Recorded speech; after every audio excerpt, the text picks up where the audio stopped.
नमस्कार, स्वागत है आप सभी का शिक्षा सिटी के यूट्यूब चैनल में।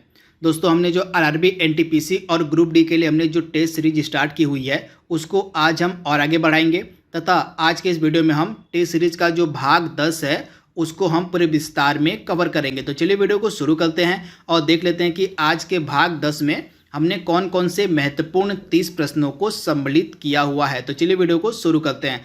इसके साथ अगर आपको ये वीडियो पसंद आता है जो कि हम आरआरबी एनटीपीसी के लिए डेली बेसिस पे आप तक पहुंचा रहे हैं तो इस वीडियो को आप लाइक कीजिएगा, इस वीडियो को शेयर कीजिएगा। इसके साथ अगर आप हमारे चैनल में पहली बार आ रहे हैं तो हमारे चैनल को सब्सक्राइब भी जरूर कर लीजिएगा। तो चलिए वीडियो को शुरू करते हैं। पहला इंपॉर्टेंट प्रश्न हमारा है, नरम दल और गरम दल में भारतीय राष्ट्रीय कांग्रेस का जो विभाजन है किस वर्ष हुआ था। आपको बताना है कि जो भारतीय राष्ट्रीय कांग्रेस थी उसका जो विभाजन है वो दो गुटों में हो गया था। वे दो गुट कौन कौन से थे? एक था नरम दल और एक था गरम दल। तो आपको बताना है कि जो भारतीय राष्ट्रीय कांग्रेस थी वह नरम दल और गरम दल में किस वर्ष विभाजित हो गई थी।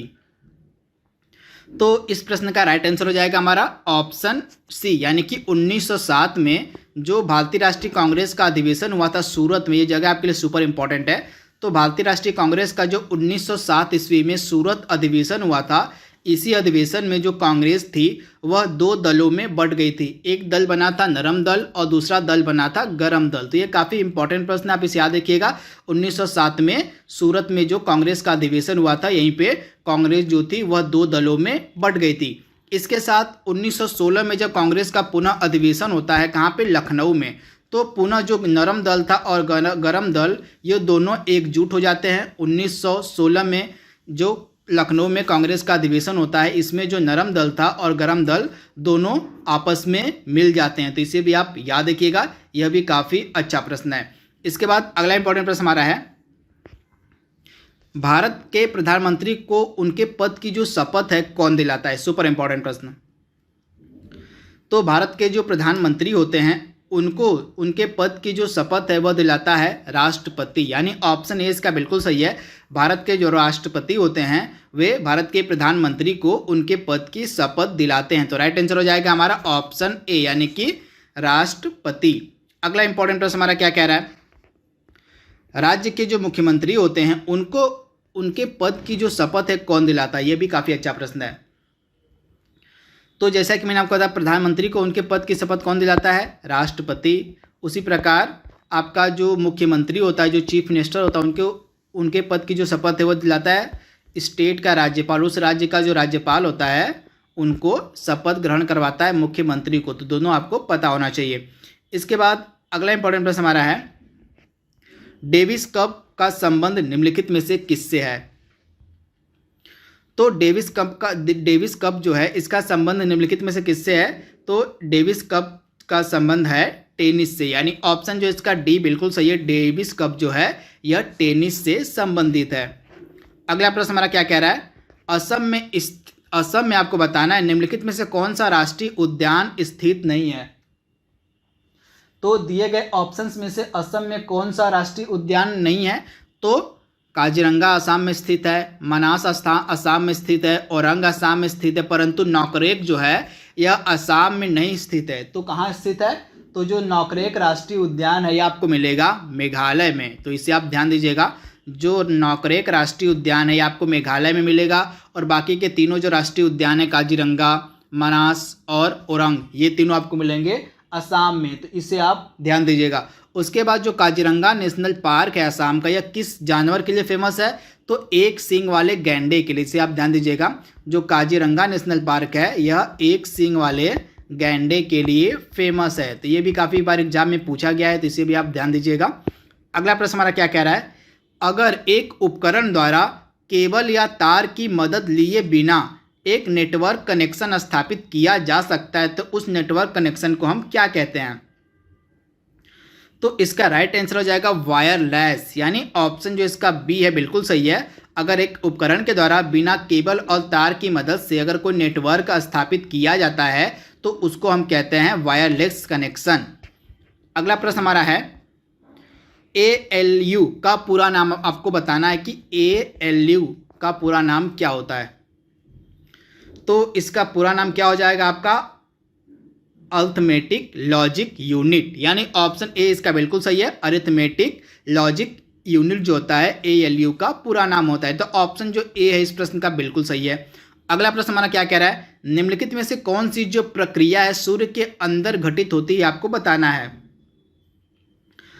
तो संलयन की जो प्रक्रिया होती है वह सूर्य के अंदर घटित होती है। तो इसका राइट आंसर हो जाएगा ऑप्शन जो इसका बी है, बिल्कुल सही है। संलयन की जो प्रक्रिया होती है वह सूर्य के अंदर घटित होती है। अगला प्रश्न हमारा क्या कह रहा है, जो विद्युत बल्ब होता है उसका जो फिलामेंट होता है आपको बताना है कि किस का बना होता है। काफ़ी बार एग्जाम में यह प्रश्न पूछा गया है। तो जो विद्युत बल्ब होता है इसका जो फिलामेंट होता है यह बना होता है टंगस्टन धातु का, यानी ऑप्शन ए इसका बिल्कुल सही है, टंगस्टन। अब यह जो विद्युत बल्ब का जो फिलामेंट होता है टंगस्टन का ही क्यों बनता है, क्योंकि इसका जो मेल्टिंग पॉइंट है यह काफ़ी ज़्यादा होता है। तो इसे भी आप ध्यान दीजिएगा, इसका जो गलनांक जिसको हम कहते हैं हिंदी में मेल्टिंग पॉइंट को हम गलनांक कहते हैं, इसका जो गलनांक होता है यह काफ़ी उच्च होता है, इसी कारण से इसका उपयोग किया जाता है। तो इसे आप ध्यान दीजिएगा। अगला प्रश्न हमारा क्या कह रहा है, जो ऑप्टिकल फाइबर है आपको बताना यह किस सिद्धांत पर, किस प्रिंसिपल पर कार्य करता है। तो ऑप्टिकल फाइबर जो है यह कुल आंतरिक परावर्तन पर आधारित है, यानी इसका राइट आंसर हो जाएगा ऑप्शन ए, यानी कि पूर्ण आंतरिक परावर्तन पर आधारित होता है यह ऑप्टिकल फाइबर, यानी ऑप्शन ए इसका बिल्कुल सही है। अगला प्रश्न हमारा क्या कह रहा है, निम्न में से कौन सा एक मोनोसैकेराइड है, आपको बताना है कि दिए गए ऑप्शंस में से कौन सा एक मोनोसैकेराइड का एग्जाम्पल है। तो इसका राइट आंसर क्या हो जाएगा, डेक्सट्रोज। आप याद रखिएगा डेक्सट्रोज जो है एक मोनोसैकेराइड है, तो इसे आप ध्यान दीजिएगा, ऑप्शन ए इसका बिल्कुल सही है, डेक्सट्रोज। अगला प्रश्न हमारा क्या कह रहा है, एक चीज़ और आप ध्यान दीजिएगा, यह जो डेक्सट्रोज है यह ग्लूकोज के रूप में भी जाना जाता है। किसके रूप में, डेक्सट्रोज जो होता है यह ग्लूकोज के रूप में भी इसको जाना जाता है। भी आपके एग्जाम में पूछा जा सकता है कि डेक्सट्रोज को अन्य किस नाम से हम जानते हैं, तो ग्लूकोज आपका राइट आंसर हो जाएगा। इसके साथ ही ग्लूकोज का कई बार रासायनिक सूत्र भी पूछ लिया जाता है। तो ग्लूकोज का रासायनिक सूत्र क्या होता है, C6 हो गया आपका, H12 और C6। तो यह ग्लूकोज का रासायनिक सूत्र होता है, आप याद रखिएगा C6H12 C6 क्या होता है, तो ग्लूकोज का रासायनिक सूत्र होता है। अगला प्रश्न हमारा क्या कह रहा है, मैग्नेटाइट निम्न में से किसका सबसे प्रमुख अयस्क आपको बताना है। तो इसमें से मैग्नेटाइट किसका मुख्य अयस्क है, तो लोहा का, यानी ऑप्शन बी इसका बिल्कुल सही, जो मैग्नेटाइट है यह लोहा का एक मुख्य अयस्क है। अगला प्रश्न हमारा क्या कह रहा है, निम्नलिखित में से कौन सा प्रदूषक पेट्रोल के जलने से निकलता है। काफ़ी अच्छा प्रश्न है। तो पेट्रोल के जलने से कौन सा प्रदूषक निकलता है, तो इसमें से तीनों, इसका राइट आंसर हो जाएगा नाइट्रस ऑक्साइड हो गया, उसके बाद कार्बन मोनोऑक्साइड हो गया, उसके बाद बेंजीन हो गया। तो उपयुक्त तीनों जो प्रदूषक होते हैं ये पेट्रोल के जलने से निकलते हैं, नाइट्रस ऑक्साइड, कार्बन मोनोऑक्साइड और बेंजीन। तो आप इसे याद रखिएगा। इसके साथ ही जो सल्फर डाइऑक्साइड होता है यह भी पेट्रोल के जलने से निकलने वाला एक प्रदूषक होता है। अगला प्रश्न हमारा है, वॉशिंग सोडा का रासायनिक नाम आपको बताना है। तो वॉशिंग सोडा का रासायनिक नाम क्या होता है, सोडियम कार्बोनेट, यानी ऑप्शन इसका बी बिल्कुल सही है। सोडियम कार्बोनेट जो होता है यह वॉशिंग सोडा का रासायनिक नाम होता है। अगला प्रश्न हमारा क्या है, प्लांट सेल की जो दीवार होती है किसकी बनी होती है। काफ़ी अच्छा प्रश्न है। तो प्लांट सेल की दीवार किसकी बनी होती है, तो सेल्यूलोज की। किसकी, तो सेल्यूलोज की बनी होती है प्लांट सेल की दीवार, यानी ऑप्शन ए इसका बिल्कुल सही है। अगला प्रश्न हमारा क्या कह रहा है, निम्न में से कौन सा एसिड मानव शरीर में मांसपेशियों में ऐंठन का कारण बनता है। तो मानव शरीर में जो मांसपेशियों में ऐंठन हो जाती है वो किस अम्ल के कारण बनती है, तो लैक्टिक अम्ल, यानी ऑप्शन ए इसका बिल्कुल सही है। लैक्टिक अम्ल के कारण जो है मानव शरीर में ऐंठन उत्पन्न होती है। तो आप इसे ध्यान दीजिएगा, यह काफ़ी अच्छा प्रश्न है और कई बार एग्जाम में पूछा गया है। वही अगर हम टार्टरिक एसिड की बात करें तो जो टार्टरिक एसिड होता है किसमें पाया जाता है, तो इमली और अंगूर में। आप ध्यान दीजिएगा, इमली और अंगूर में आपको मिलेगा टार्टरिक एसिड। इमली और अंगूर में आपको मिलेगा टार्टरिक एसिड। और एसिटिक एसिड किस में मिलता है, तो जो एसिटिक एसिड होता है यह सिरका में मिलता है। किसमें, तो एसिटिक एसिड जो होता है यह आपको मिलता है सिरका में, तो ये भी आपको पता होना चाहिए। अगला इंपॉर्टेंट प्रश्न हमारा क्या कह रहा है, चींटी और बिच्छू के डंक में कौन सा एसिड पाया जाता है। सुपर इंपॉर्टेंट प्रश्न। तो चींटी और बिच्छू के डंक में कौन सा एसिड पाया जाता है, तो इसका राइट आंसर हो जाएगा मैथेनॉइक एसिड, जिसको हम फॉर्मिक एसिड के नाम से भी जानते हैं। मैथेनॉइक एसिड या फार्मिक एसिड ये पाए जाते हैं चींटी या बिच्छू के डंक में, तो आप इसे ध्यान दीजिएगा। अगला प्रश्न हमारा क्या कह रहा है, अवायु श्वसन क्या है। तो अवायु शोषण क्या है, तो ऑक्सीजन के बिना श्वसन की क्रिया को हम अवायु शोषण कहते हैं। तो इसका राइट आंसर हो जाएगा ऑप्शन ए, ऑक्सीजन की मतलब बिना ऑक्सीजन के जब हम श्वसन मतलब जब सांस लेते हैं तो उस क्रिया को हम कहते हैं अवायु श्वसन, यानी ऑप्शन ए इसका बिल्कुल सही है। अगला इंपॉर्टेंट प्रश्न हमारा क्या कह रहा है, निम्नलिखित में से किस रक्त समूह को सार्वभौमिक दाता यानी कि यूनिवर्सल डोनर किस रक्त समूह को कहा जाता है। तो सार्वभौमिक दाता हम कहते हैं किसको, ओ रक्त समूह को। ओ रक्त समूह के जो व्यक्ति होते हैं उनको हम सार्वभौमिक दाता कहते हैं। और सार्वभौमिक ग्राही किसे कहते हैं, तो सार्वभौमिक ग्राही कहा जाता है किसको, तो ए बी रक्त समूह को। तो दोनों आपको पता होना चाहिए। अगर सार्वभौमिक दाता की बात हो यानी कि यूनिवर्सल डोनर की बात हो तो यहाँ पे राइट आंसर आपका हो जाएगा ओ रक्त समूह। और सार्वभौमिक यहाँ पे अगर हम बात करें प्राप्तकर्ता की यानी कि सार्वभौमिक ग्राही की बात कर दें तो ए बी रक्त समूह आपका राइट आंसर हो जाएगा। तथा रक्त समूह की खोज किसके द्वारा की गई थी, भी इंपॉर्टेंट है। तो रक्त समूह की खोज की गई थी कार्ल लैंड स्टीनर के द्वारा। किसके द्वारा, तो कार्ल लैंड स्टीनर के द्वारा जो है रक्त समूह की खोज की गई थी। अगला इंपॉर्टेंट प्रश्न हमारा क्या कह रहा है, निम्न में से किसे कार्नोट पुरस्कार 2018 से सम्मानित किया गया है। तो कार्नोट पुरस्कार 2018 से सम्मानित किसे किया गया है, तो इसका राइट आंसर है पीयूष गोयल, यानी ऑप्शन सी इसका बिल्कुल सही है। वर्तमान में अमित शाह क्या है हमारे, तो अमित शाह जो हमारे हैं वर्तमान में गृह मंत्री हैं और नरेंद्र मोदी जी हमारे वर्तमान में प्राइम मिनिस्टर हैं, तो इसे भी आप ध्यान दीजिएगा। अगला इंपॉर्टेंट प्रश्न हमारा है, निम्नलिखित में से किस वर्ष में भारत में इंटरपोल मीटिंग का आयोजन किया जाएगा। तो जो इंटरपोल की मीटिंग है यह भारत में आयोजित की जाएगी वर्ष 2022 में, तो इसे आप ध्यान दीजिएगा। तथा वर्ष 2022 में भारत में G20 का शिखर सम्मेलन भी आयोजित किया जाएगा, तो ये जानकारी आपके दिमाग में होनी चाहिए। इसके साथ वर्ष जो 2022 है, 2022 में जो वर्ल्ड डेयरी समिट है, आप यह ध्यान दीजिएगा, जो वर्ल्ड डेयरी समिट, यहाँ पे डेयरी की बात हो रही है, तो वर्ल्ड डेयरी समिट जो है यह भी 2022 में भारत में ही आयोजित की जाएगी। तो 2022 का साल जो है भारत के लिए काफ़ी इंपॉर्टेंट है। अगला इंपॉर्टेंट प्रश्न हमारा है, एक चीज़ और ध्यान दीजिएगा, 2022 का जो साल है यह हम मनाएंगे अपनी 75वीं वर्षगांठ, किसकी, अपनी स्वतंत्रता की हम 75वीं वर्षगांठ मनाएंगे वर्ष 2022 में, तो इसे भी आप ध्यान दीजिएगा। अगला प्रश्न हमारा है, हाल ही में किस देश ने पंज तीर्थ धार्मिक स्थल को राष्ट्रीय धरोहर घोषित किया है। तो यह कौन सा देश है, तो यह देश है पाकिस्तान, यानी ऑप्शन इसका ए बिल्कुल सही है। पाकिस्तान जो है उसने पंज तीर्थ धार्मिक स्थल को क्या घोषित किया है, तो एक राष्ट्रीय धरोहर घोषित कर दिया है, तो राइट आंसर आपको मिलेगा पाकिस्तान। अगला प्रश्न हमारा है, हाल ही में पाकिस्तान के पहले हिंदू सिविल जज के रूप में किसे नियुक्त किया गया है।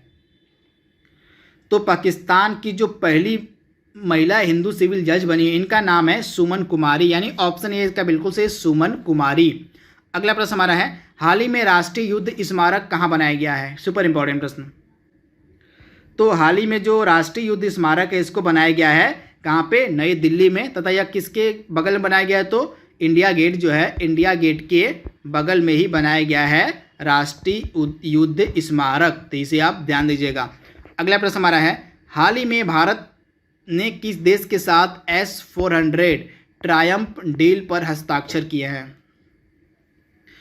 तो रूस इसका राइट आंसर हो जाएगा। रूस के साथ भारत ने S-400 ट्रायम्फ मिसाइल खरीदने के लिए समझौता किया हुआ है, तो इसे आप ध्यान दीजिएगा। तथा रूस से ही हमने जो हमारा एकमात्र युद्धपोत है INS विक्रमादित्य उसको भी हमने खरीदा हुआ है, तो इसे भी आप ध्यान दीजिएगा।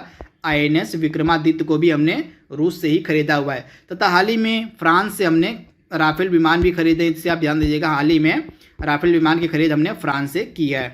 अगला प्रश्न हमारा क्या कह रहा है, UNEP यानी कि यूनाइटेड नेशन इन्वायरमेंट प्रोग्राम का हेडक्वार्टर आपको बताना है कहाँ पे है।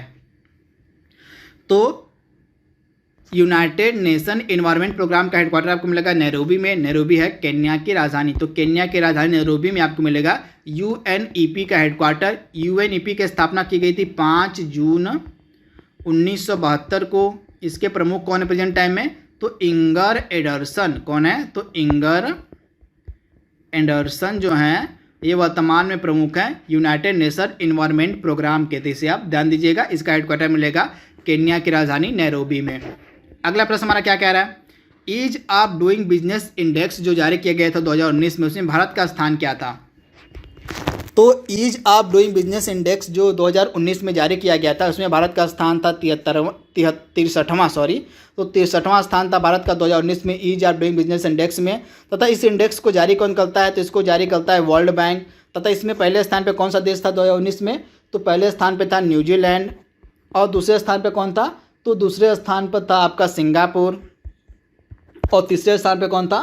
तो तीसरे स्थान पर था हांगकांग। तो ये तीनों देश आपको पता होना चाहिए। Ease of doing business index 2019 में भारत का स्थान था 63वां। इसको जारी करता है वर्ल्ड बैंक। इसमें पहले स्थान पे था न्यूजीलैंड, दूसरे स्थान पर था सिंगापुर और तीसरे स्थान पर था हांगकांग। तो इसे आप ध्यान दीजिएगा।